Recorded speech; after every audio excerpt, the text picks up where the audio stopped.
Well, hello and welcome to Kerbal Space Program. This is going to be a beginner tutorial, how to build a basic rocket, how to get up into orbit, how to do a couple basic things, and then how to come down from orbit.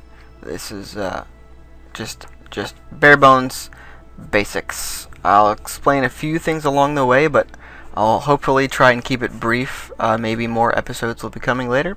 Who knows? But anyway, let's get started.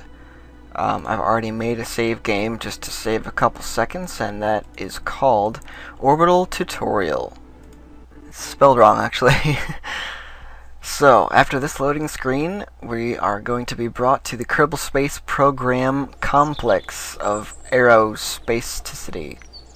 Not really, but anyway. The Vehicle Assembly Building, Space Hangar, Astronaut Complex, Tracking Station, and Launch Pad. This building is not yet functional, so hopefully soon something exciting is going to happen there. But to build our rocket, we need the Vehicle Assembly Building, so that's where we are headed. Let's go. And here we are in the Vehicle Assembly Building. Let's get started with our rocket. First things first, we need a command module. We're just going to use this small one right here. There's some unmanned ones and some other ones, but this one-man small command pod Mark 1 is going to do us just fine. So we click that to spawn it in, left click it to drag it, excuse me, mouse wheel to bring it up, and you can also use the right mouse button, hold that down, and you can rotate the camera. Now, let's see how to build a rocket. What we need to first make sure is that this pod will survive no matter what happens to the rocket. And one way to prevent a lot of tragedies is to add, under the utility page, a parachute. This is a small parachute, so this is the one we're going to need, but we're going to grab that in. You see how it's red? That means it's not connected. And when it's green, that means it is connected. So you come over and bring it there, drop it down, and we are equipped with a parachute. Now, another thing we need to worry about is what this parachute is going to be holding up. Now, obviously, this single little parachute won't be able to hold up a big old rocket. So, we need to come back over here to the Structure tab, page over, and grab this decoupler. This basically detaches the two sections of the rocket. Also, you can see over here we added stages with the parachute and the decoupler, and I will go over that later before we launch, but for right now I'm just going to leave it alone.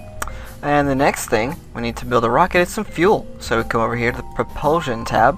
Here are all the different engines, and here's all the different fuels, and we're just going to grab this fuel tank, the FLT 800, which is a small size, but big for small size, if that makes sense. But anyway, we're going to grab that and put that on there.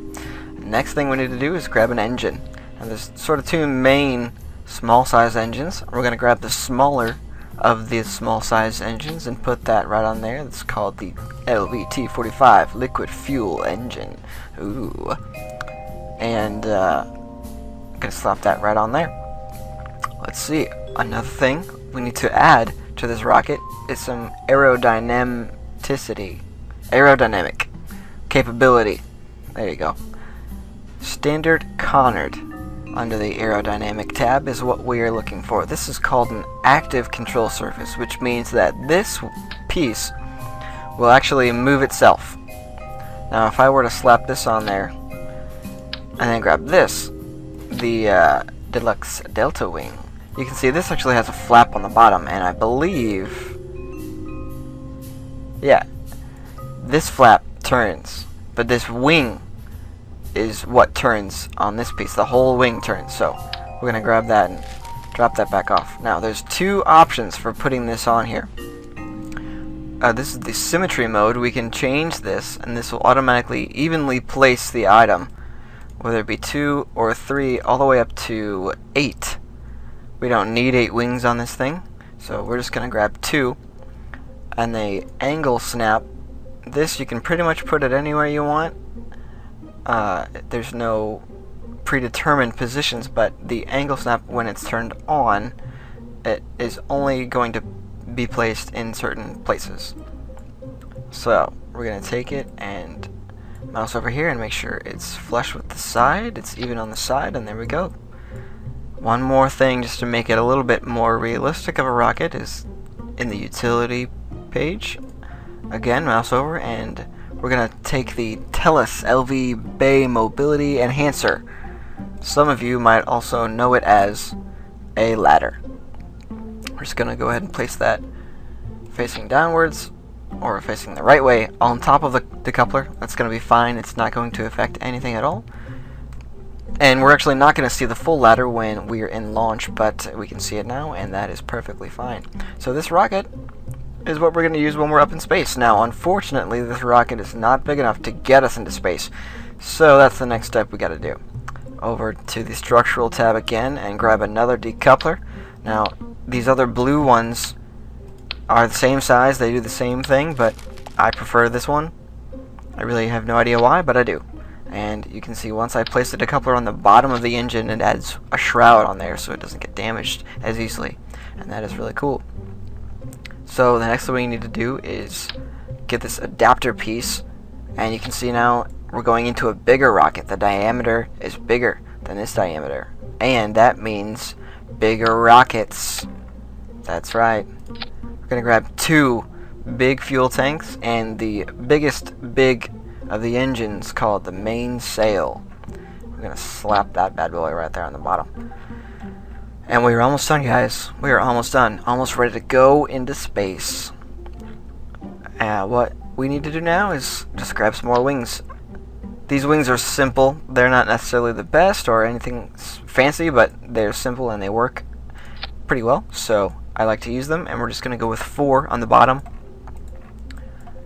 Not really any particular reason other than it looks cool.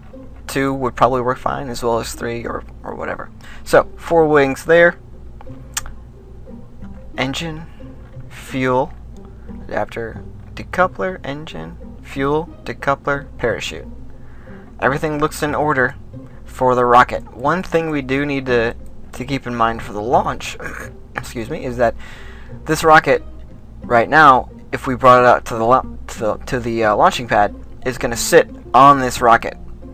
It's just going to be plopped down right on the rocket base, and we don't actually want that. We want to go to the structure tab, and we want to grab this launch stability enhancer. We're going to go ahead and put that on 2, and just bring that, no, 2. Sometimes it's weird, you just got to play with it a little bit, but we're going to put those right there. So the rocket will now be supported by these instead of on itself. Now with a rocket this small, it's not really a problem, but when you're making bigger and bigger rockets, it tends to complicate things. So we want to put this on there just to be safe. Now the staging. Actually, the way everything is set up, these 2 guys are going to happen first. When you press the spacebar, it activates the next stage in your rocket flight. And the way things are set up right now, we have the engine and the decoupler, or the stabilities, and then we have this decoupler, then we have this engine, then we have this decoupler, and the parachute. And that is exactly how we want them. You can click and drag these things to move them wherever you want. You can drag individual pieces to different stages, or you can add and subtract stages and all that stuff. So you want to make sure this is right before you launch, because once you activate a stage, everything in that stage will activate at the same time. So everything is right. I know it's right. So the next thing we need to do is name our spacecraft. And we're just going to go ahead and make it the Orbiter Mark 1.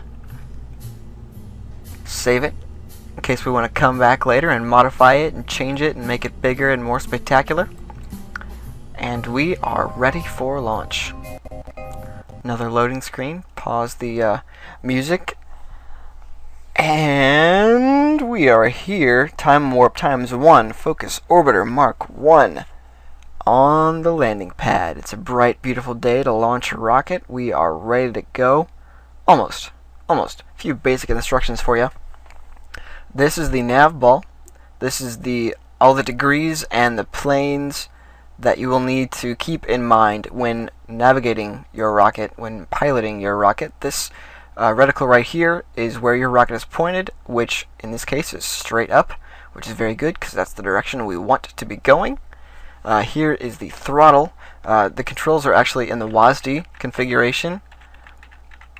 So all of you that are familiar with that will know what that means. And also shift is throttle up and control is throttle down. Another throttle control is the X key, which automatically cuts all of the throttle. Very, very useful. Very useful. So now with this engine we want to throttle up to about here, because if you have it at full throttle it'll overheat eventually and it'll explode. Probably not with this rocket because it's so small, but we do want to make sure that we don't overheat it. Another thing we need to activate is the SAS, which is activated by the T key, and this is basically a simple form of guidance that is equipped in all the command modules, and this keeps our rocket on the straight and narrow as we ascend into the heavens of Kerbal. Let's see, right up here is the altimeter, or altimeter, however you pronounce it. And this is the atmospheric gauge. These are the different levels of atmosphere we'll be going through, and that is about all we need to worry about for right now. The different stages are over here on the left, and we are ready to go with the first stage at the press of the space bar, but every good launch needs a countdown. And this is just a basic rocket, so we're just going to go with the basic countdown from 5, 4, 3, 2, 1, liftoff. And there we go. Zoom out a little bit with the mouse wheel there, and we are very steady. We are very increasing our speed quite quickly, and our altitude is also rising quite quickly. Now, once our altitude hits about 10,000 meters, we need to make a 45-degree turn. So if you look right here, you can see 45 degrees. And we want to go in this direction on the 90-degree plane, because that'll give us a pretty straight orbit around probably the equator of Kerbin, although there's no defined equator at the moment. But here we are at 10,000, and we're going to go ahead and make that turn. It can be pretty dramatic because our rocket is really small and really stable, so we don't have to worry about it. We might have to pump the buttons a little bit to get the SAS locked on this position, but once it is, you're going to want to switch over to the orbital view with the M key and zoom in and get yourself in the right position. You want to watch for this to hit about 80. About 80 is good.